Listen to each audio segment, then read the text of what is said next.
Okay, మీ అందరికీ స్వాగతం. ఈరోజు డౌట్ సెషన్కి మీ అందరికీ స్వాగతం. సో మీకున్నటువంటి డౌట్స్ ఏమైతే ఉన్నాయో ఒక్కొక్కరు అడగండి, వాటిని క్లారిఫై చేసుకుంటూ ముందుకు వెళ్ళిపోదాం. ఓకే, ప్లీజ్ మాట్లాడండి. సార్ మేడం గారు ప్లీజ్ మాట్లాడండి. సుజాత మేడం గారు. గోల్ కార్డ్ ఫిక్స్ చేసుకోమన్నారు కదా సార్, ఎకనామికల్లీ సంబంధించి. మరి ఆదాయం అనేది నికరంగా లేకపోతే ఈ నెలలో 10,000 రావచ్చు, నెక్స్ట్ మంత్ 30,000 రావచ్చు. అదే విధంగా సంవత్సరానికి కూడా అలాగే. ఏ సంవత్సరంలో అయినా సరే ప్రతి సంవత్సరము ఒకే విధంగా ఉండదు, ప్రతి నెలలో ఒకే విధంగా ఉండదు. అలాంటప్పుడు ఎలా ఫిక్స్ చేస్తారు? సో ఆదాయం అనేది మనకు ఒక నెలలో ఎక్కువ, ఒక నెలలో తక్కువ ఉంటుంది కదా. సో ఒక నెలలో ఎక్కువ, ఒక నెలలో తక్కువ ఉన్నప్పుడు మనం గోల్ కార్డ్ ని ఎలా సెట్ చేసుకోవాలి, అదేనా మీ డౌట్? అప్పుడు ఏం చేస్తారంటే మేడం గారు, మీకు ఒక నెలలో ఎక్కువ, ఒక నెలలో తక్కువ ఉంటుంది కదా. సో దాన్ని యావరేజ్ చేయండి. ఆ యావరేజ్ చేసి ఆ యావరేజ్ మీద 30% ఎక్కువ రాయండి గోల్ కార్డ్. ఇప్పుడు ఫర్ ఎగ్జాంపుల్ మీకు ఫస్ట్ మంత్ లో 20,000 వచ్చింది, నెక్స్ట్ మంత్ లో 10,000 వచ్చింది, ఆ నెక్స్ట్ మంత్ లో అసలు ఏం రాలేదు, మళ్ళీ ఆ తర్వాత నెలలో 40,000 వచ్చింది. సో అట్లా మంత్ లో అప్ అండ్ డౌన్స్ ఉంటుంది. సో అప్పుడు సంవత్సరం మొత్తం మీద 12 నెలల మీద ఎంత వస్తుందో టోటల్ చేసి బై 12 డివైడెడ్ బై 12 వేయండి. అంటే లాస్ట్ ఇయర్ వచ్చిన దానికి బేస్ చేసుకోవాలన్నా సార్ అలాంటప్పుడు? మరి లాస్ట్ ఇయర్ వచ్చిన దాని present current year I mean మీరు ప్రజెంట్ ఈ రోజు ఉన్నారు కాబట్టి లాస్ట్ ఇయర్ దాన్ని బేస్ చేసుకొని యావరేజ్ తీయండి. ఆ యావరేజ్ అమౌంట్ సమ్ అమౌంట్ ఎంత వస్తుంది, ఆ వచ్చినటువంటి అమౌంట్ కి 30% హైక్ యాడ్ చేయండి. హైక్ యాడ్ చేసి మంత్లీ ఇన్కమ్ అదని చెప్పేసి ఫిక్స్ అవ్వండి. సో ఇట్లా చేయడం వల్ల ఏం జరుగుతుందంటే ఈ అప్ అండ్ డౌన్స్ అనేవి కూడా బ్యాలెన్స్ అవుతాయి అన్నమాట.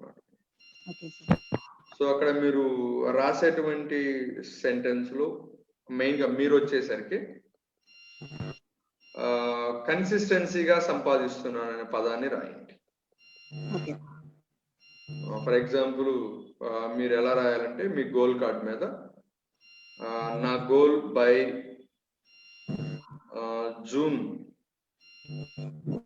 17, 2021 కల్లా నేను నెలకి 30,000 రూపాయలని కన్సిస్టెన్సీగా సంపాదిస్తూ. సో కన్సిస్టెన్సీ అనే పదాన్ని యాడ్ చేసుకోండి. సో ఆ ఫ్లక్చుయేషన్స్ అనేవి కూడా మీరు ఓవర్కమ్ అవ్వగలుగుతారు. అంటే ఇప్పుడు బిజినెస్ చేసేటప్పుడు మా వారు బిజినెస్ చేసేటప్పుడు సీజన్ ని బట్టి అమౌంట్ వస్తా ఉంటది సార్. అమౌంట్ అనేది సీజన్ లో అసలు పెద్దగా ఉండదు ఆదాయం అనేది. ఓకే, సీజన్ లో కొంచెం ఆదాయం అనేది ఉంటుంది, అట్లా ఉంటుంది కాబట్టి బిజినెస్ లో. ఓకే, ఇట్లా గోల్ ని సెట్ చేయడం వల్ల ఏం జరుగుతుంది అంటే సీజన్ లో ఉండే బిజినెస్ ఉంటుంది, రిమైనింగ్ సీజన్స్ లో కూడా మీకు బిజినెస్ అనేది ఏర్పడుతుంది అన్నమాట. ఓకే సార్, బిజినెస్ అనేది ఏర్పడుతుంది. రిమైనింగ్ సీజన్స్ లో కూడా మీరు ఆదాయాన్ని పొందేటువంటి కొన్ని మార్గాలు మీకు అందుబాటులోకి వస్తాయి, మీరు వాటిని అందిపుచ్చుకుంటారు. ఓకేనా? సో మీకు అన్ సీజన్ లో ఒక సీజన్ లో బాగా ఇన్కమ్స్ ఉండొచ్చు, అన్ సీజన్ లో 0 ఉండొచ్చు. అప్పుడు టోటల్ గా 12 months మీద ఈక్వల్ గా షేర్ చేయండి. దాన్ని వేస్తూ మంత్లీ యావరేజ్ ఎంత అమౌంట్ తీయండి, తీసినటువంటి అమౌంట్ 30% యాడ్ చేయండి. ఆ యాడ్ చేసిన తర్వాత మాకు నిరంతరం కన్సిస్టెన్సీగా వస్తుందనే స్టేట్మెంట్ ని కొనసాగించండి. ఓకే మేడం గారు? ఓకే సార్, ఇంకొక విషయం సార్. మేడం గారు మాట్లాడండి ప్లీజ్. మీరు పిల్లలకి స్టడీస్ కు సంబంధించి 10 sentences అట్లా చెప్పారు చూడండి సార్, రాయమని చెప్పి. అవును మేడం గారు. నేను మా పిల్లలతో రాయించాను సార్ ఒక 2 days ఫస్ట్. ఓకే, రాయించిన తర్వాత మా చిన్న బాబు నన్ను కూడా రాయమన్నాడు సార్. నాకు సజెషన్ ఇచ్చాడు, నువ్వు టీచర్ కదా, నువ్వు కూడా ఆ టీచర్ గా సంబంధించి నువ్వు కూడా రాయి రోజు అనేసి నాకు సజెషన్ ఇచ్చాడు సార్ మా బాబు. Very good. ఓకే, ఆ 10 points పిల్లల చేత రాపించడం వలన వాళ్ళకి స్టడీస్ లో అన్ని సబ్జెక్ట్స్ ఈజీగా మారుతాయి. వాళ్ళకి డిసిప్లైన్ అనేది ఫామ్ అవుతుంది, మెమరీ పవర్ కూడా చాలా స్ట్రాంగ్ గా ఉంటా ఉంటుంది. సో కన్సిస్టెన్సీగా పిల్లల చేత ఒక 3 months రాపించండి. దాని రిజల్ట్ ఏంటో వాళ్ళని అనాలిసిస్ చేయండి. అనాలిసిస్ చేస్తే మంచి రిజల్ట్స్ ఉంటాయి. వాళ్ళకి ఇష్టం లేకపోయినా కూడా కూర్చోబెట్టి రాయిస్తున్నాను సార్. వాళ్ళకి ఇష్టం లేకపోయినా కూర్చోబెట్టి రాపించండి. ఇనిషియల్ డేస్ లో వాళ్ళకి ఇష్టం ఉండదు.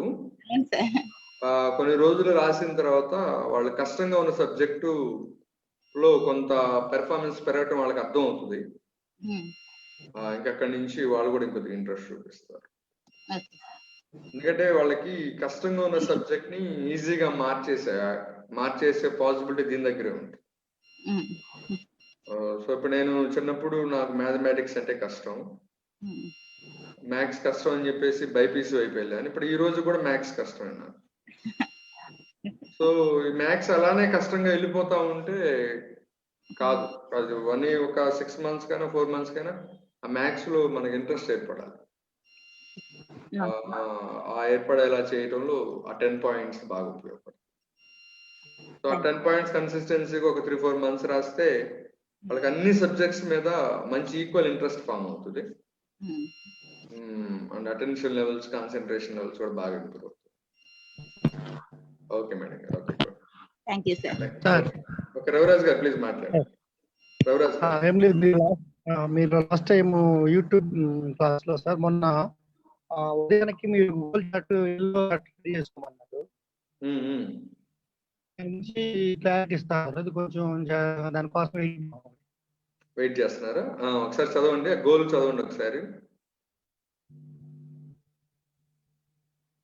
రవిరాజ్ గారు మీరు రాసుకున్నటువంటి గోల్ చదవండి. ప్రజెంట్ అయితే 2021 మార్చి 15 నాటికి సంపూర్ణ ఆరోగ్యాన్ని పొందుతున్నాను. సంపూర్ణ ఆరోగ్యంగా వాయిస్ కొద్దిగా డిస్టర్బెన్స్ గా ఉంది రవిరాజ్ గారు. ఒకసారి మీటింగ్ నుంచి లీవ్ అయ్యి మళ్ళా జాయిన్ అవ్వండి. నేను వేరే వాళ్ళతో మాట్లాడుతుంటాను. ఒకసారి లీవ్ అయ్యి మళ్ళీ సార్. ఓకే, సుబ్బు గారు ప్లీజ్ మాట్లాడు. సార్ నేను కార్డ్స్ చూపించచ్చా? చూపించండి. మీరు చూపించిన నాకు అంత కనపడదు ఇక్కడ. సో ఒకసారి చదవండి, చదివి వినిపించడానికి చూడండి. సార్ బై జూన్ 2021 నుంచి ప్రతి నెల ₹1,00,000 పైన ఆదాయాన్ని సంపాదిస్తూ ఆనందకరమైనటువంటి జీవితాన్ని గడుపుతున్నాను. Okay, good. సెకండ్ వన్ వచ్చేసి బై జనవరి 2022 నుంచి ప్రతి నెల ₹2,00,000 పైన ఆదాయం సంపాదిస్తూ ఆనందకరమైనటువంటి జీవితాన్ని గడుపుతున్నాను. Okay, good, right. Third one by January 2023 నుంచి ప్రతి నెల ₹5,00,000 పైన ఆదాయం సంపాదిస్తూ ఆనందకరమైనటువంటి జీవితాన్ని గడుపుతున్నాను. Okay, good. సరిపోయింది sir. yes, right and right. Okay, Raviraj గారు ప్లీజ్ మాట్లాడండి. సార్ మీరు మొన్న గోల్ చాట్ రాసేయడానికి ఎల్లో చాట్ రెడీ చేసుకోమన్నారు. మీరు రాశారు కదా, రెడీ చేసుకున్నాము. ఓకే, అంటే ఇప్పుడు నా గోల్ వచ్చి సార్ ప్రస్తుతానికి మీరు ఇచ్చిన దానిలో హెల్త్ గురించి రాశాను. ఓకే, 2020 మార్చి 15వ తేదీ నాటికి సంపూర్ణ ఆరోగ్యాన్ని ఇంకా ప్రస్తుతం గోల్ నడుస్తుంది. ఓకే, గురించి కొంచెం క్లారిటీ తీసుకుందాం ఉద్దేశంతో ఎట్లా అయిందని. సో సెకండ్ వచ్చేసరికి ఏంటంటే ఫైనాన్షియల్ గోల్ రాయండి. Okay sir. ఫైనాన్షియల్ గోల్ వచ్చేసరికి అంటే ఓకే, ఫైనాన్షియల్ గోల్ వచ్చేసరికి ఏంటంటే మీకు లాస్ట్ ఇయర్ మొత్తం మీద యావరేజ్ మంత్లీ ఎంత ఇన్కమ్ వచ్చిందో అనాలిసిస్ చేయండి. యావరేజ్ మీద మంత్లీ ఇన్కమ్ ఎంత వచ్చిందో, సో దానికి 30% యాడ్ చేయండి. ఫర్ ఎగ్జాంపుల్ లాస్ట్ ఇయర్ మొత్తం మీద మీకు యావరేజ్ మీద ఒక 30,000 వచ్చింది అనుకోండి మంత్లీ ఇన్కమ్. ఇంక ఇప్పుడు దానికి ఒక 30% యాడ్ చేయండి అనమాట. అంటే ఇంకో 10,000 యాడ్ చేస్తే 40,000 అవుతుంది. ఇప్పుడు మీరు ఈ రోజు జనవరి నెలలో ఉన్నారు. జూన్ నుంచి అంటే ఈ రోజు నుంచి 6 months గ్యాప్ తీసుకొని ఆ జూన్ నుంచి ఎవ్రీ మంత్ 40,000 కన్సిస్టెన్సీగా ఎర్న్ చేస్తున్నాను అనేది ఒక 6 months కి మీరు పెట్టుకోవాల్సినటువంటి గోల్ అన్నమాట. ఇక నెక్స్ట్ వచ్చేసరికి ఏంటంటే యాన్యువల్లీ లాస్ట్ ఇయర్ యాన్యువల్ గా మీకు వచ్చిన దాన్ని కూడా తీసి సో నెక్స్ట్ ఇయర్ రాబోయేటువంటి సంవత్సరానికి అంటే ఈ లాస్ట్ ఇయర్ వచ్చినటువంటి ఇన్కమ్ కి 30% యాడ్ చేసి సో ఆ డేట్ మెన్షన్ చేయండి. ఇప్పుడు ప్రజెంట్ మనం జనవరిలో ఉన్నాం కాబట్టి జనవరి 2021లో ఉన్నాం కాబట్టి జనవరి 2022 కల్లా జనవరి 2022 సంవత్సరానికి మొత్తానికి కాను సో అంత అమౌంట్ నేను ఎర్న్ చేస్తాను. సో ఒక గోల్ వచ్చేసరికి ఏమో 3 to 6 months డ్యూరేషన్తో ఉండాలి. ఇంకొకటి వచ్చేసరికి ఏమో 1 year డ్యూరేషన్తో ఉండాలి, అంటే యాన్యువల్గా. ఓకేనా, క్లియర్గా ఉన్నారండి? సో మంత్లీ ఇన్కమ్ కైనా యాన్యువల్ ఇన్కమ్కి వచ్చినా కూడా మీరు హైక్ని పర్సంటేజ్ ఆఫ్ హైక్ని 30%గా పెట్టాలి. సో మళ్ళీ ఆ పాయింట్కి మీరు రీచ్ అయిన తర్వాత మళ్ళా నెక్స్ట్ కమింగ్ ఇయర్స్కి మళ్ళీ అక్కడి నుంచి ఒక 30% హైక్ పెట్టుకుంటూ వెళ్ళాలి. సో మళ్ళీ ఆ గోల్ అక్కడ రీచ్ అయిన తర్వాత మళ్ళీ అక్కడి నుంచి ఇంకో 30% హైక్ యాడ్ చేసుకుంటూ వెళ్ళాలి. ఇట్లా గ్రాడ్యువల్గా యాడ్ చేసుకుంటూ వెళ్ళాల్సి ఉంటుంది. ఓకేనా, క్లియర్గా ఉన్నారుగా రవిరాజ్ గారు? అదే మీరు కమ్యూనికేట్ అవుతుంటే ఏదో టెక్నికల్ ఇష్యూ ఉన్నట్టుంది. ఏదైనా క్లారిఫికేషన్ లేకపోతే ఒకసారి నాకు కాల్ చేయండి, మాట్లాడు. Okay okay good. And okay, Rajesh గారు అడుగుతున్నారు ఆ 10 points ఏంటిదో చెప్పండి సార్ అని అడుగుతున్నారు. ఓకే, ఆ 10 points గురించి ఒకసారి మాట్లాడతాను. రాజేష్ గారు ఏమడుగుతున్నారంటే, sir can you share the 10 points video followed by students? Yes. So students follow అవ్వాల్సినటువంటి 10 points ఏంటి అనేది చెప్తున్నాను. ఒకసారి వీలైతే మీరు కూడా రాసుకోండి, మీ పిల్లల చేత కూడా రాపించడానికి ట్రై చేయండి. దీన్ని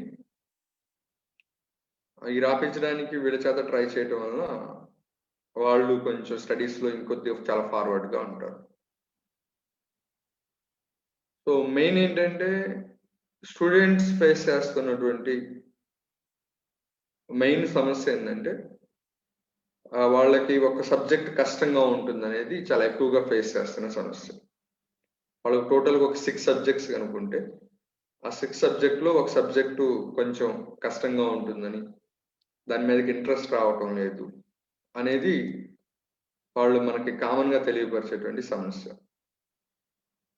రెండో పాయింట్ వచ్చేసరికి ఏంటంటే హ్యాండ్ రైటింగ్ బాగాలేదని చెప్తారు.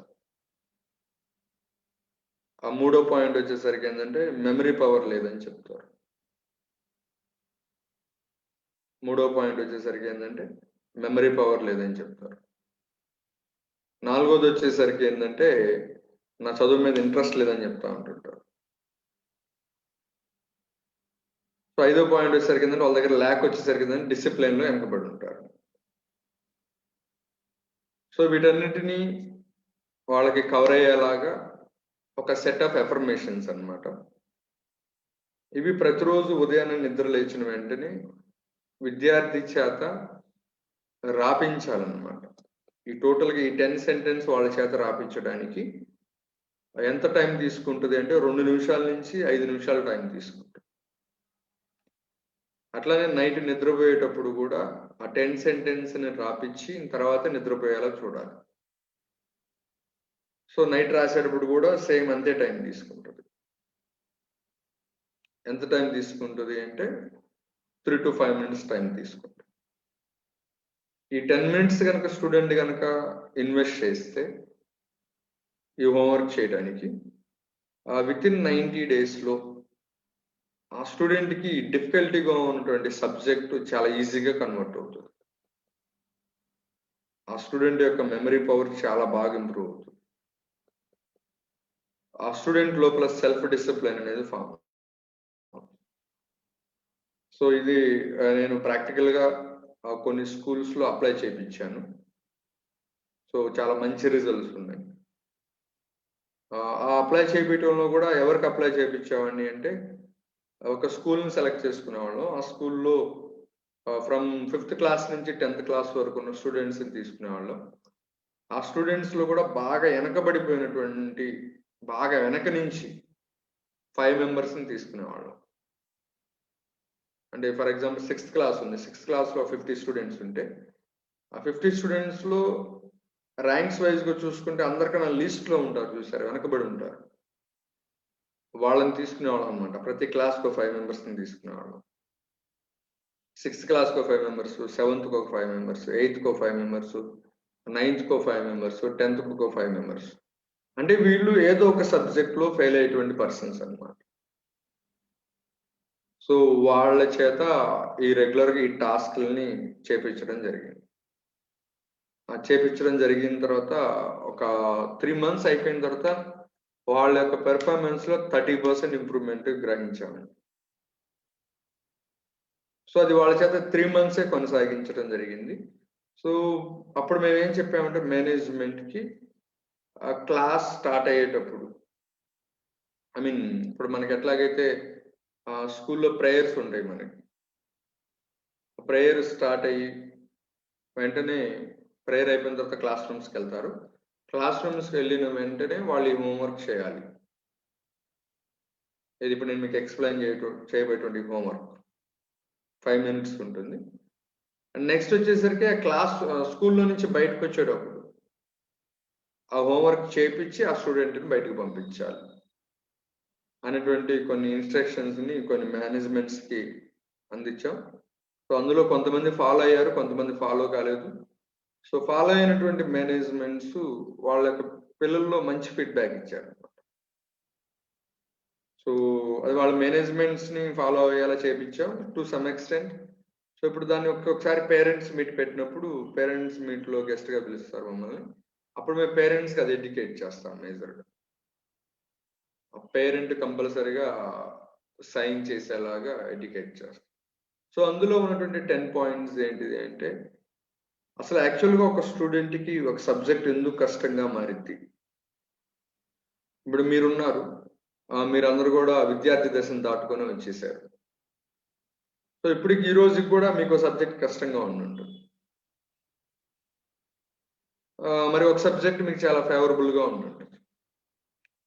ఎందుకని ఒక సబ్జెక్టు కష్టంగా ఉంది, ఎందుకు ఒక సబ్జెక్ట్ ఫేవరబుల్గా ఉంది. సో మనం పుట్టుకతోనే ఏ సబ్జెక్టు కూడా మనకు ఫ్రెండ్ ఏం కాదు, అట్లాగని మనకి ఏది కూడా శత్రువు అయితే ఏం కాదు. సో రోజులు గడుస్తూ ఉండేటువంటి క్రమంలో ఒకటేమో ఫేవరెట్ సబ్జెక్ట్గా మారింది, ఒకటేమో మనకు కష్టమైనటువంటి సబ్జెక్ట్ మారింది. సో 2 సబ్జెక్ట్స్ ఎందుకు ఉన్నాయి మనకంటే నాలెడ్జ్ ఇవ్వడానికే ఉన్నాయి, మనకు కానీ మన పిల్లలకు కానీ. కానీ ఒక సబ్జెక్ట్ ఏమో ఈజీగా మారిపోయి ఉంటుంది, ఇంకొక సబ్జెక్ట్ ఏమో కష్టంగా మారిపోయి ఉంటుంది. సో ఎందుకు అది ఈజీగా మారుతుంది, ఎందుకు అది కష్టంగా మారుతుంది అంటే, విద్యార్థి ఒకసారి రాసినటువంటి ఎగ్జామ్లో వచ్చినటువంటి మార్క్స్ని బట్టి తాను ఒక సబ్జెక్ట్ మీద ఒక ఒపీనియన్ ఏర్పాటు చేసుకుంటున్నాడు. ఫర్ ఎగ్జాంపుల్ ఒక స్టూడెంట్ ఉన్నాడు, సుబ్బు అనే స్టూడెంట్. ఆయన ఎగ్జామ్స్ రాశాడు. ఎగ్జామ్స్ రాస్తే ఎగ్జామ్స్ కరెక్ట్ చేసినటువంటి సారు కరెక్ట్ చేశారు, మార్క్స్ ఇచ్చారు. ఆయన టోటల్గా 6 సబ్జెక్ట్స్ ఉన్నాయి. 6 సబ్జెక్టులు ఒక సబ్జెక్ట్లో కొద్దిగా ఎక్కువ మార్క్స్ వచ్చినాయి. ఆయన ఎక్కువ వచ్చినటువంటి సబ్జెక్ట్ని సుబ్బు గారు తీసుకొని, ఫర్ ఎగ్జాంపుల్ తెలుగులో ఎక్కువ వచ్చినాయి. ఇంకా అక్కడి నుంచి సుబ్బు గారు ఏమంటున్నారు అంటే, Telugu is my favourite subject, Telugu అంటే నాకు ఇష్టం, నా తెలుగులో ఎక్కువ మార్క్స్ వస్తాయి, Telugu is my favourite subject అని అనుకుంటూ సెల్ఫ్గా ఆయనతో ఆయన కమ్యూనికేషన్ చేసుకోవటం ప్రారంభిస్తాడు విద్యార్థి అక్కడి నుంచి. అట్లా కమ్యూనికేషన్ అనేది రోజు మొత్తంలో 4-5 సార్లు జరిగింది అన్నమాట. తెలుగు గురించి సుబ్బు గారు, okay Telugu is my favourite subject, Telugu నాకు చాలా ఇష్టం, నా తెలుగులో మంచి మార్క్స్ వస్తూ ఉంటాయి. అట్లా ఆయన కమ్యూనికేట్ చేసుకుంటూ వెళ్ళిపోతూ ఉంటుంటారు. వెళ్ళిపోయేటువంటి క్రమంలో ఏం జరిగిందంటే, అప్పుడు పెట్టినటువంటి ఎగ్జామ్స్లో ఒక సబ్జెక్ట్లో ఆయనకి తక్కువ మార్క్స్ వచ్చి ఉంటాయి. ఫర్ ఎగ్జాంపుల్ మ్యాథ్స్లో ఏమనుకుంటా ఉంటారంటే, అబ్బా మ్యాథ్స్ నాకు సరిగా అర్థం కాదు, మ్యాథ్స్ చాలా కష్టం, మ్యాథ్స్ ఫార్ములాస్ గుర్తుండవు అంటూ మ్యాథ్స్ గురించేమో ఒక రకమైనటువంటి నెగిటివ్ కమ్యూనికేషన్ తనతో తాను చేసుకుంటారు. తెలుగు గురించేమో ఒక రకమైనటువంటి పాజిటివ్ కమ్యూనికేషన్ని తనతో తాను చేసుకుంటూ ఉంటుంటారు. తనతో తాను చేసుకుంటూ ఎక్కడైనా పిల్లలతో ఆడుకునేటప్పుడు కానీ, బయట ఫ్రెండ్స్తో మాట్లాడేటప్పుడు కానీ, తనతో తాను మాట్లాడుకునేటప్పుడు కానీ ఇంకా కంటిన్యూ అవుతూ ఉంటుంది ఆ కమ్యూనికేషన్ ఆయనతో ఆయన. ఏమని, తెలుగు చాలా easy, Telugu is my favourite subject, నా తెలుగులో మంచి మార్క్స్ వస్తాయని తెలుగు గురించి ఏమో పాజిటివ్గా కమ్యూనికేట్ చేస్తూ ఉంటుంటాడు. అట్ ద సేమ్ టైం మ్యాథమెటిక్స్కి వచ్చేసరికి అబ్బో మ్యాథ్స్ కష్టం, మనకు గుర్తుండవు, ఈ 10th ఎప్పుడు అయిపోయిందో, మ్యాథ్స్ వదిలేసి వేరే గ్రూప్స్ తీసుకోవాలి, సో మ్యాథ్స్ చాలా కష్టం అంటూ మ్యాథ్స్ గురించి ఒక నెగిటివ్ కాన్వర్జేషన్ని తనతో తాను చేసుకుంటూ ఉంటుంటాడు. ఇంకా రోజులు గడుస్తూ, అంటే ఈ కాన్వర్జేషన్ ఎప్పుడైతే వీళ్ళు చేసుకుంటారో వాళ్ళ బాడీ ఏం చేస్తుంది అంటే, వాళ్ళ కాన్వర్జేషన్ నిజమయ్యేలాగా, అంటే ఇప్పుడు డైలాగ్ ఏ డైలాగ్ అయితే ఆయన లోపల మాట్లాడుకుంటారు ఆ డైలాగు నిజం అవడానికి కావలసినటువంటి బాడీలో బయోకెమికల్ రియాక్షన్స్ మారుతాయి అన్నమాట, మెటబాలిక్ రియాక్షన్స్. సో తెలుగు నా ఫేవరెట్ సబ్జెక్ట్ అని ఎప్పుడైతే అంటారో, ఇక తెలుగు సబ్జెక్ట్ పట్టుకోగానే ఆయనకి ఎక్కడ లేనంత ఎనర్జీ వస్తుంది అనమాట, పాజిటివ్ ఎనర్జీ. తెలుగు మీదకి ఇంట్రెస్ట్ వస్తుంది, కాన్సన్ట్రేషన్ పెరిగింది, పక్క పర్సన్ పిలుస్తున్నా కూడా పక్కకు చూడు తెలుగు క్లాస్లో, ఆ అటెన్షన్ అలా నిలబడిపోయింది అనమాట పర్సన్. అదే మ్యాథ్స్ సబ్జెక్ట్ జరుగుతూ ఉంటుంది, మ్యాథ్స్ సార్ చాలా ఈజీగా ఎగ్జాంపుల్స్ చెప్తా ఉంటుంటారు, ఆ ఫార్ములాని ఎలా బ్రేక్ చేయాలని చాలా సింపుల్గా చెప్తానే ఉంటుంటారు. అయినా కానీ ఈ మైండ్ లోపలికి ఆ సబ్జెక్ట్ ఎంటర్ కాదు. ఎందుకు ఎంటర్ కాదు అంటే, ముందుగానే బాడీ మొత్తాన్ని ట్యూన్ చేసి పెట్టేశాడు, మ్యాథ్స్ కష్టం, నాకు అర్థం కాదు, నాకు రాదు. సో ఎప్పుడైతే ఈయన సెల్ఫ్గా నెగిటివ్ వేలో ట్యూన్ చేసి పెట్టేస్తాడో, సో మ్యాథ్స్ సార్ ఎంత ఈజీగా ఎంత సింపుల్ ఎగ్జాంపుల్ ఇచ్చినా కూడా చాలా కష్టంగా ఉంటుంది. మ్యాథ్స్ సార్ వస్తున్నారంటేనే ఈ పర్సన్ నచ్చదన్నమాట. మ్యాథ్స్ సార్ కనపడుతున్నారంటే నా బాడీ చాలా ఒక రకమైనటువంటి ఇరిటేషన్ వెళ్ళిపోతుంది, హెడేక్ వస్తుంది. సో ఎందుకు అట్లా జరుగుతుంది అంటే, ముందుగానే ఈ పర్సన్ డిఫరెంట్ సబ్జెక్ట్స్ గురించి అట్లా ఫీడ్ చేసి పెట్టుకున్నాడు. అట్లా ఫీడ్ చేసి పెట్టుకోవడానికి రీజన్ ఏంటంటే, గతంలో వచ్చినటువంటి మార్క్స్ని బేస్ చేసుకొని. సో ఇప్పుడు ఆ ఫీడ్ చేసుకునేది ఒక సబ్జెక్ట్ గురించి పాజిటివ్గా, ఒక సబ్జెక్ట్ గురించి నెగిటివ్గా ఫీడ్ చేసుకోవడం వల్లే ఆ పర్సన్కి ఆ నెగిటివ్ రిజల్ట్స్ వస్తుంది. సో ఇంటర్నల్గా మ్యాథ్స్ గురించి నెగిటివ్గా ఫీడ్ చేసుకుంటే మ్యాథ్స్కి చాలా ఎక్కువ టైం కేటాయించాలి, కానీ వచ్చేటువంటి మార్క్స్ తక్కువే వస్తాయి. తెలుగు గురించి పాజిటివ్గా ఫీడ్ చేయడం వల్ల తెలుగుకి చాలా తక్కువ సమయం కేటాయిస్తాడు స్టూడెంట్, బట్ తెలుగులో మ్యాథ్స్ మరిన్ని వస్తూ ఉంటాడు. సో ఇక్కడ ఏం జరుగుతుందంటే, దేనికైతే ఎక్కువ టైం కేటాయిస్తాడో దానిలో ఎక్కువ మార్క్స్ రావాలి, కానీ ఇక్కడ దాని ఒక ఎగ్జాక్ట్ ఆపోజిట్గా జరుగుతుంది. సో తెలుగుకేమో తక్కువ టైం కేటాయిస్తాడు, ఎక్కువ మార్క్స్ వస్తాయి. మ్యాథ్స్కి ఏమో ఎక్కువ టైం కేటాయిస్తాడు, కంపేర్ చేసుకుంటే తెలుగుతో తక్కువ మార్క్స్ వస్తాయి. రీజన్ ఏంటంటే, ఆయన ఇంటర్నల్గా ట్యూన్ చేసుకున్నటువంటి ప్రోగ్రామ్ అట్లాంటి ప్రోగ్రామ్ ట్యూన్ అయింది. సో ఇప్పుడు అన్ని సబ్జెక్ట్స్ని సక్సెస్ఫుల్గా హ్యాండిల్ చేయాలి. స్టూడెంట్ సక్సెస్ అవ్వాలి అంటే ప్రతి సబ్జెక్ట్ మార్క్స్ చాలా ఇంపార్టెంట్, అన్ని సబ్జెక్ట్స్లో మార్క్స్ చాలా ఇంపార్టెంట్. సో మరి అన్ని సబ్జెక్ట్స్లో పాజిటివ్ ట్యూన్ చేయాలి అంటే ఏంటంటే, ఒక సెట్ ఆఫ్ ఒక 10 అఫర్మేషన్స్ని ఏర్పాటు చేయడం జరిగింది. ఆ 10 అఫర్మేషన్స్ ఏంటనేది ఒకసారి చెప్తున్నాను, ఒకసారి నోట్ చేసుకోండి, మీ పిల్లలకు ఉపయోగపడుతుంది. ద ఫస్ట్ వచ్చేసరికి ఏంటంటే, మీరు మీ పిల్లలు ఏ స్టడీస్ అయితే చేస్తున్నారు అంటే, నేను 10th క్లాస్ లోపు పిల్లల్ని ఉద్దేశించి దీన్ని ప్లాన్ చేస్తున్నాను. ఒకవేళ మీ పిల్లలు కనుక ఇంటర్మీడియట్ కనుక అయితే ఇంటర్మీడియట్లో ఉన్న సబ్జెక్ట్స్ని పెట్టుకోండి. ఒకవేళ చార్టెడ్ అకౌంటెన్సీ కానీ డిగ్రీ కనుక అయితే డిగ్రీ ఉన్నటువంటి సబ్జెక్ట్స్ పెట్టుకోండి. సో నేనైతే 10th క్లాస్ పిల్లల్ని మైండ్లో పెట్టుకొని మీకు ఇప్పుడు దీన్ని ఎక్స్ప్లెయిన్ చేస్తున్నాను. మీరు మీ యొక్క పిల్లలు చదివేటువంటి సబ్జెక్ట్ని బట్టి, లేదంటే మీరు ఏదైనా కాంపిటేటివ్ ఎగ్జామ్స్ రాస్తున్నారు, మీ కాంపిటేటివ్ ఎగ్జామ్స్లో ఉన్నటువంటి సబ్జెక్ట్స్ని బట్టి ఇప్పుడు దీన్ని ఫ్రేమ్ వర్క్ చేసుకోండి. సో ఏంటంటే మీకు ఏమైతే సబ్జెక్ట్స్ ఉన్నాయో మీ పిల్లలకి ఆ ఉన్నటువంటి సబ్జెక్ట్స్ ఎన్ని ఉన్నాయో మొత్తం గుర్తు పెట్టుకోండి. సో 10th క్లాస్ స్టూడెంట్స్కి ఉండేటువంటి టోటల్ సబ్జెక్ట్స్ 6 ఉంటాయి. సో నేను వాళ్ళ చేత ఎట్లా రాపిస్తాను అంటే Telugu is very easy first sentence. Second sentence వచ్చేసరికి English is very easy. Third sentence వచ్చేసరికి Hindi is very easy. So అట్లా ఆ 10th క్లాస్ స్టూడెంట్కి ఎన్ని సబ్జెక్ట్స్ అయితే ఉంటాయి అన్ని సబ్జెక్ట్ను మెన్షన్ చేయాలి ఫస్ట్. దాని కంటిన్యూషన్ ఈజ్ వెరీ ఈజీ అని పెట్టాలన్నమాట. So Telugu is very easy, English is very easy, Hindi is very easy, maths is very easy, science is very easy, social is very easy. So total 6 సబ్జెక్ట్స్కి is very easy అనేటువంటి పదాన్ని add చేయాలన్నమాట. If ఇది 10th class స్టూడెంట్స్కి అయితే ఇట్లా ఉంటుంది. For example intermediate కనుకోండి కొన్ని స్టూడెంట్స్, సో వాళ్ళకి ఇంటర్మీడియట్లో ఉండే సబ్జెక్ట్స్ పెట్టుకోవాల్సి ఉంటుంది. ఫర్ ఎగ్జాంపుల్ ఆ స్టూడెంట్ కనుక బైపీసీ స్టూడెంట్ అనుకోండి, so botany is very easy, zoology is very easy, the physics is very easy, the chemistry is very easy, the Sanskrit is very easy. Sanskrit Telugu అయితే తెలుగు. లేదు మీరు competitive exams రాస్తున్నారు like civil services అట్లాంటివి. So అట్లాంటివి అయితే మీకు దానిలో civil services గ్రూప్స్లో మీరు కనుక రాస్తా ఉంటే మీకు ఏమైతే సబ్జెక్ట్స్ ఉంటే ముందు ఆ సబ్జెక్ట్ పేరు మెన్షన్ చేయాలి.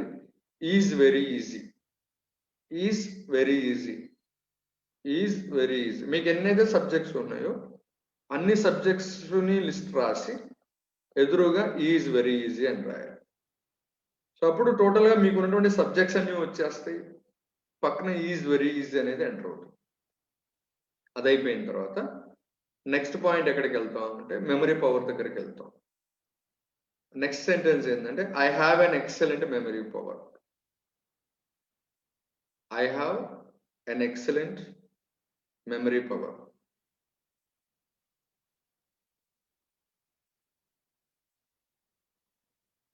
I have an excellent memory power. Okay, next. My handwriting is very neat. My handwriting is very neat. Next sentence was I am very much disciplined. I am very much disciplined.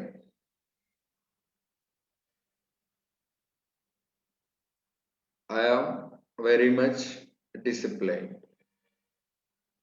And the next sentence వచ్చేసరికి I am the class topper. I am the class topper. అంటే టోటల్గా 10 sentences అన్నమాట.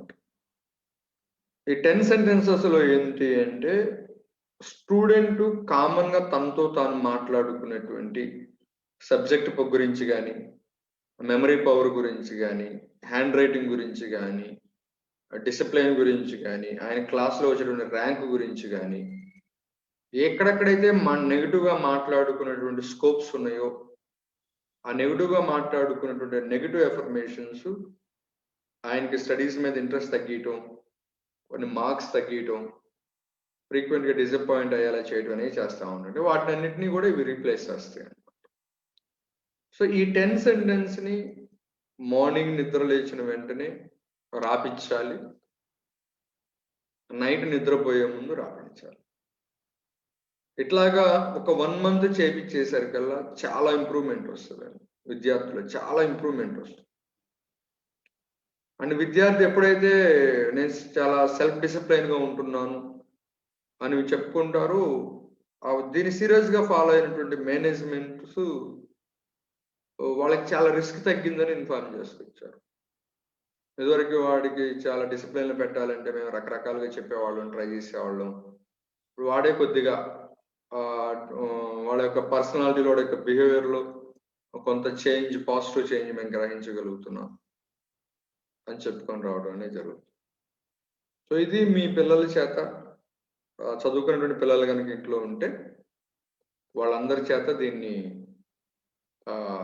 రాపించండి. రాపిస్తూ వాళ్ళు నిజంగా రాస్తున్నారా లేదా అనేటువంటి check చేసే బాధ్యత మీరు తీసుకోండి. ఇది వాళ్ళకి అన్ని సబ్జెక్ట్స్ని ఈజీగా కన్వర్ట్ చేస్తుందండి. అన్ని సబ్జెక్ట్స్ని ఫేవరెట్ సబ్జెక్ట్స్గా మారుస్తుంది. ఇక చివరికి ఏమవుతుంది అంటే చదువుకోవటం అనేది ఆడుకోవటం కన్నా కూడా చాలా ఈజీగా అనిపిస్తుంది పిల్లలకి. వాళ్ళు ఏ క్లాస్లోకి వెళ్ళి కూర్చున్నా కూడా క్లాస్ మీద చాలా ఎక్కువ ఫోకస్ చేస్తారు, కాన్సన్ట్రేషన్ లెవెల్స్ పెరుగుతాయి, వాళ్ళ లోపల సెల్ఫ్ డిసిప్లైన్ ఈజీగా ఉంటుంది. వాళ్ళకి మనం ఎక్కువగా ఇదివరటి రోజుల్లో ఏంటంటే మనకి ఒక 10, 15, 20 సంవత్సరాల క్రితం పిల్లవాడు ఏదైనా ఒక మిస్టేక్ చేస్తే టీచర్కి కొట్టేటువంటి అర్హత బాధ్యతలు ఉన్నాయి అన్నమాట. కొట్టేవాళ్ళు. ఇప్పుడు టీచర్స్ దగ్గర ఆ యొక్క పవర్స్ తీసివేయబడ్డాయి అన్నమాట. కొత్త కొత్త చట్టాలన్నీ వచ్చి మీరు మా పిల్లల్ని కొట్టకూడదు, తిట్టకూడదు, గదవకూడదు, ఏం చేయకూడదు, మీరు మా పిల్లలకి మంచి మార్క్స్ వచ్చేలా చేయాలి. ఇప్పుడు పిల్లల దగ్గర చాలా డిస్ట్రాక్షన్స్ ఎక్కువగా ఉన్నాయి. ఇదివరకు చదువుకునే విద్యార్థి దగ్గర డిస్ట్రాక్షన్స్ లేవు. మొబైల్ ఫోన్స్, చుట్టుపక్కల ఉండేటువంటి అట్రాక్టివ్ పోస్టర్స్, చాలా డిస్ట్రాక్షన్స్ ఎక్కువగా ఉన్నాయి పిల్లలకి. ఇన్ని డిస్ట్రాక్షన్స్ నుంచి కూడా విద్యార్థికి మనం మంచి మార్క్స్ తెప్పించాల్సిన బాధ్యత అయితే మాత్రం టీచర్ మీద ఉంటానే ఉంటుంది. టీచర్ మీద, మేనేజ్మెంట్ మీద. సో ఇక్కడ సెల్ఫ్గా ఆ స్టూడెంట్ని తనను తాను ట్యూన్ చేసుకునేలా చేయటం వల్ల మంచి ఫలితాలను అయితే మనం తీసుకొని రావచ్చు. సో ఇదండి రాజేష్ మాస్టర్ గారు. సార్ ఒకసారి మాట్లాడండి, ఏదన్నా దీని మీద ఇంకా ఏదైనా క్లారిఫికేషన్ కావాలంటే మాట్లాడండి.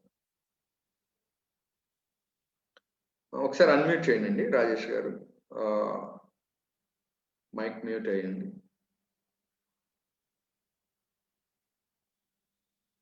సార్ రాజేష్ గారు మీరు మాట్లాడుతున్నారు కానీ వినపట్టలేదు, మీ మైక్ మ్యూట్ అయ్యింది, అన్మ్యూట్ చేయండి. ఎస్ ప్లీజ్ మాట్లాడండి. సార్ క్లియర్ గా ఉందా సార్? క్లియర్ గా ఉంది, మాట్లాడండి. వెరీ గుడ్ మార్నింగ్ అండి. మా స్టూడెంట్స్ యొక్క మైండ్ సెట్ మార్చడానికి చాలా ఉపయోగపడుతుంది sir. Okay. And next time ఇంకేదైనా టైం ఉన్నప్పుడు ఇంకొక, ఎందుకంటే ఇవన్నీ ఎడ్యుకేషనల్ ఛాలెంజెస్ అనమాట. జనరేషన్ మారే కొద్దీ కొత్త కొత్త ఛాలెంజెస్ కి మేనేజ్మెంట్, స్టూడెంట్స్ కూడా ప్రిపేర్ అవ్వాల్సిన సిచ్యువేషన్స్ లో మీరు చాలా బాగా ఎక్స్ప్లెయిన్ చేశారు. ఓకే. సో ఈ ఛాలెంజెస్ ని ఈజీగా ఓవర్కమ్ అవడానికి చాలా మంచి సజెషన్స్ అండి. నెక్స్ట్ సెషన్ లో ఇంకొక డౌట్ నోట్ చేసుకున్నాను, నెక్స్ట్ సెషన్ లో మీకు అడుగుతాను సార్. అట్లానే సార్, అట్లానే గుడ్. ఓకే, ఇది వచ్చేసరికి మనకి లోకల్లో ఎడ్లపాడులో నారాయణ స్కూల్లో దీన్ని ఇచ్చామండి. అండ్ మనకి నర్సరాపేట కేర్ స్కూల్ ఒకటి ఇచ్చాము. అండ్ వాళ్ళు మంచి రిజల్ట్స్ ని ఎక్స్ప్రెస్ చేశారు back and. Sure sir, me services కూడా ఉపయోగించుకుంటానండి నేను కూడా. మన యాక్చువల్లీ మస్తాన్ రావు గారిని కూడా ఒకసారి కన్సల్ట్ అయ్యాను. Okay okay. అండ్ చూద్దామని ఒకసారి ప్లాన్ చేద్దామని అన్నారు. సో ప్రాసెస్ లో ఉన్నాం. ఓకే. అండ్ ఇంకా నెక్స్ట్ ఇంకెవరికైనా ఏదన్నా డౌట్ ఉంటే ప్లీజ్ మాట్లాడండి. సో దాన్ని మేము క్లారిఫై చేస్తే వెళ్తాం.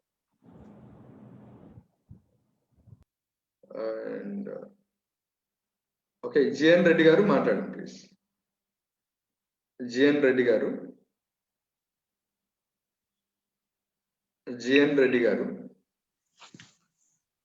ఓకే, వినోద్ కుమార్ గారు మాట్లాడండి ప్లీజ్. వినోద్ కుమార్ గారు మాట్లాడండి. సార్ నాకు ఈ హ్యాండ్ ప్రాబ్లం ఉంది సార్. నాకు భుజంలో చాలా, అంటే భుజం ఇది జారిపోతుంది సార్, ఇది రైట్ హ్యాండ్. ఓకే. అంటే ఇది జారిపోయినప్పుడు చాలా ఇబ్బంది అవుతుంది సార్. ఇది 12 to 13 years అయిపోయింది ఇప్పటి వరకు. ఓకే. అయితే ఈ బొక్క అనేది లోపల నుంచి జారిపోతుంది సార్, అది అర్థం అవటం లేదు నాకు. ఎన్ని హాస్పిటల్లో తిరిగినా, అంటే ఆపరేషన్ చేస్తామన్నా సార్ ఫస్ట్ టైం. ఓకే. నేను భయంతో చేయించుకోలేదు సార్. తర్వాత ఎన్నో చెట్ల మందులు తాగినా, ఎంతో కష్టపడ్డాను సార్, ఎంతవరకు సెట్ కాలేదు. మళ్ళీ మొన్న రీసెంట్ గా 3 days బ్యాక్ మళ్ళీ జారిపోయేసరికి చాలా ఇబ్బంది పెట్టింది. ఓకే. ఇప్పుడు ఏం సజెషన్ ఏదైనా? సజెషన్ ఒకసారి ఆర్థోపెడిక్ ని కలవపోయారు. ఆర్థోపెడిక్ ని కలిసాను సార్. ఆయన ఇట్లనే పెట్టుకొని 6 months ఉండమని చెప్తున్నాను సార్. ఆయన యాక్చువల్ ఏంటంటే 6 months కాకపోయినా అట్లీస్ట్ ఒక 2 months ఉండాలి. అదే సార్. అది రికరెంట్ డిస్లొకేషన్ ఆఫ్ షోల్డర్ అంటారు దాన్ని. అవును సార్. ఫ్రీక్వెంట్ గా అది డిస్లొకేట్ అవుతా ఉంటది. అవును. కొన్ని రోజుల పాటు దాన్ని ఇమ్మొబిలైజ్డ్ స్టేట్ లో ఉంచాలన్నమాట. ఎప్పుడన్నా ఉంచారా స్టార్టింగ్ లో? అంటే నేను ఎప్పుడు ఉంచలేదు సార్, ఎందుకంటే నాకున్న ఈ ఆర్థిక ఇబ్బందుల దిక్కులు అయితే నేను ఎప్పుడు కూడా ఉంచలేదు.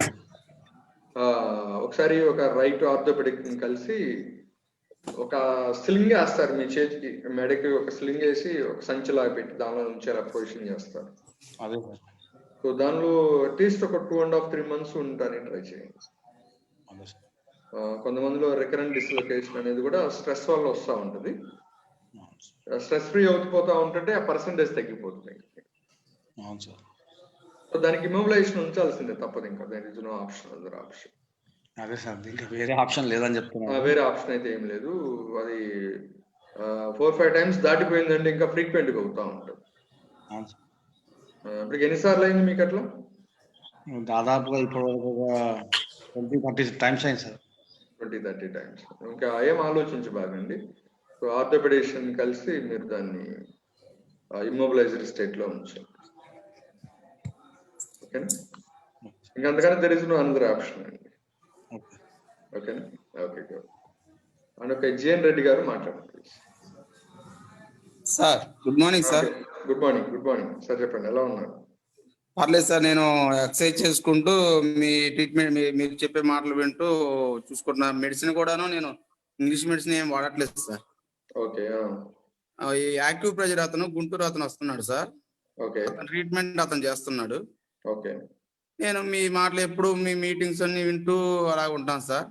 ఓకే. ప్రజెంట్ అయితే కొంచెం ఇంతకు ముందు మీద చాలా పర్లేదు సార్. ఓకే. ఇంతకుముందు మంచం దిగి అడుగు పెట్టాలంటే ఏ నొప్పి వచ్చిద్దు అన్న ఇది ఉండేది సార్. ఓకే. ప్రశాంతంగా వస్తున్నాను, ఇంకా అసలు వదిలేసాను. నొప్పి వస్తే వచ్చింది అదే పోయిద్ది అన్న ఫీలింగ్ తోటి మెట్లు ఎక్కి దిగుతున్నాను. ఇది సార్ మా వాటర్ ప్లాంట్. ఓకే. ఇప్పుడే సార్ మీ మొత్తం వింటూ కూడాను నా డ్యూటీ నేను చేసుకుంటున్నాను సార్. ఓకే. ఓకే. గుడ్. ఇప్పుడు జస్ట్ రీసెంట్ సార్. ఇబ్బంది లేదు సార్, ఈ విధంగా నేను చేసుకోగలుగుతున్నాను. ఇంకో నెల 15 రోజులకల్లా కొంచెం రికవర్ అయ్యే విధంగా అనిపిస్తుంది నాకు. ఇంకో నెల 15 రోజుల రికవర్ అవుతానని మీకు చాలా కాన్ఫిడెంట్ గా ఉంది సార్. ఎందుకంటే జస్ట్ ఒక 20 రోజుల నుంచి వింటున్నాను. మనం మీరు చెప్పారు కదా సార్, పైరు వేస్తాం, పైరు వేసిన తర్వాత పురుగు వస్తుంటది, మందు కొడుతుంటాం, మళ్ళీ ఇంకో ప్రాబ్లం వస్తుంది, మళ్ళీ అంటే ఇలా నొప్పి వస్తుంటది. దాన్ని ఫీల్ అవ్వకుండా మళ్ళీ ముందుకెళ్తా అలా చేసుకుంటా ఆ ఒక్క థాట్ పెట్టుకున్నాను సార్ నేను. ఓకే. మీరు నాకు మంచి ఇచ్చారు సార్, బాగా విశ్లేషణ. అంటే నేను అడిగిన దానికి సమాధానం బాగా నీట్ గా ఉంది సార్. ఓకే. నాకు కొంచెం మనసులో ధైర్యంగా ఉండటం వల్ల నాకు ఇబ్బంది లేదు సార్. నేను ఈ విధంగా చేసుకోగలుగుతాను. కొన్నాళ్ళకి డ్రైవింగ్ చేసుకునే స్టేజ్కి వెళ్దాం అనుకుంటున్నాను సార్. వెళ్ళండి, కంప్లీట్ గా డ్రైవింగ్ చేసుకొని. ప్రజెంట్ అయితే వర్క్ జరుగుతుంది నాకు. మీరు ఇదివరకు ఇది రాకముందు ఎలాగైతే ఉన్నారో అన్ని పనులు చేసుకునేలాగా తయారవ్వాలి. అదే సార్, అదే చేసుకుని నాకు బాగా మంచి కాన్ఫిడెన్స్ గా ఉంది సార్ ముందు. Very good. Very good. నాకు ఇప్పుడు మీరు ఏ రోజు సాయంత్రం పెట్టి ఆ వీడియోస్ కన్నా కూడాను ఉదయం పూట ఈ క్లాస్ కి అడ్మిట్ అయ్యి తర్వాత ఖాళీ టైంలో నాకు 24 వీడియోస్ పంపించారు సార్ ఆరోగ్యం గురించి. అవి వింటుంటే కొంచెం ఇంకా బాగుంటుంది సార్. మెయిన్ కోర్స్ అదే. నేనేం చేస్తున్నానంటే ఫస్ట్ ఈ సాయంత్రం పూట వీడియోస్ చూడక ముందు అవి చూసేవాడిని సార్. సాయంత్రం పూట యూట్యూబ్ కి అటెండ్ అవ్వకపోతే కనుక నేను అది చూస్తూ ఉండేవాడిని. ఈ మిస్ అయింది కదా సార్, పంపించారు చూద్దామని. వీటికన్నా కూడాను నా ట్రీట్మెంట్ కి సంబంధించి పంపించిన వీడియోస్ నాకు బాగా అనుకూలంగా ఉన్నాయి సార్. అవును, కరెక్ట్. అది కరెక్ట్ పాయింట్. నేను ఎక్కువ అవే చూడగలుగుతున్నాను. 24 వీడియోస్ లో వాటిలో ఏదో ఒకటి కనీసం 1-2 ఇంటూ అలా నిద్రపోతున్నాను. ఖాళీ ఉన్నప్పుడు చూస్తున్నా. అది నాకు కొద్దిగా బెనిఫిట్ గా ఉంది సార్ వీటికన్నా కూడా నాకు. ఉదయం పూట క్లాసు, మీ వీడియోస్ 24 వీడియోస్ చాలా బెనిఫిట్ గా వస్తాయి. ఇప్పుడు ఈ పిల్లల గురించి ఇప్పుడు మీరు చెప్పారు 5 to 10. ఓకే, ఇది మా పిల్లలు చిన్నపిల్లలు, ఇప్పుడు వీటి మీద శ్రద్ధ లేదు కాబట్టి ఆ వీడియోస్ మీదకి వెళ్దామన్న ఈ ఫీలింగ్ ఉంటుంది సార్ నాకు. ఓవరాల్ గా బాగుంది సార్. Thank you sir. బాగుంది, ఓవరాల్ గా బాగుంది. Very good. అవును సార్. ఓకే. సో ఇంతటితో ఈ రోజుకి ముగిస్తున్నాను. అండ్ సోషల్ యాంగ్జైటీ గురించి రేపు మాట్లాడతానండి సన్యాసి నాయుడు గారు. ఓకే, ఆంజల్ మాస్టర్ గారు చెప్పండి, ఏదైనా ఉన్నాయా సందేహం? Okay, good. ఓకే, థ్యాంక్స్ చెప్తున్నారా? ఓకే, రేపు యాక్చువల్గా రేపు మార్నింగ్ నేను కొంచెం అందుబాటులో ఉండట్లేదు. ఈరోజు నైట్ కొంచెం ఫంక్షన్ బయటకు వెళ్తున్నాను. ఈరోజు నైట్ లైవ్ క్లాస్ ఉండదు, అండ్ రేపు మార్నింగ్ కూడా ప్రాక్టీస్ ఉండదు. రేపు నైట్ నుంచి మళ్ళీ రెగ్యులర్ గా ఉంటాను, ఇంకా బ్రేక్స్ ఏ ఉన్నాను. సో అందరూ గమనించగలరు. థ్యాంక్ యూ అండి, thank you very much. Have a great day. Good morning all of, good morning.